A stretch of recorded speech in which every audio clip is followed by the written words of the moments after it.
কার্তিক পুজোর blog. So আমি কাকার বাড়িতে গিয়েছিলাম কার্তিক পুজোয়। তো অনেকটা আমার লেট হয়ে গেছিলো, গিয়ে দেখি ঠাকুরমশাই অলরেডি পুজোতে বসে গিয়েছে। তো এই তো দেখতে পাচ্ছ আমাদের কিউট মিষ্টি কার্তিক ভগবান, খুব সুন্দর হয়েছিল ভগবানের প্রতিমাটি, কার্তিক ঠাকুরের প্রতিমাটি।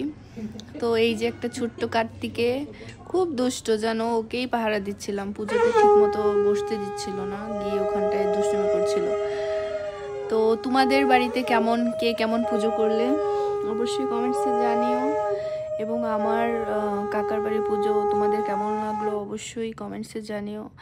আর দেখো ওই তো আমাদের কার্তিক ঠাকুর, কত সুন্দর তাই না? তো তোমরা ভালো থেকো, আবার অন্য কোনো ভিডিও নিয়ে আবার তোমাদের সাথে দেখা হবে, ততক্ষণ বাই।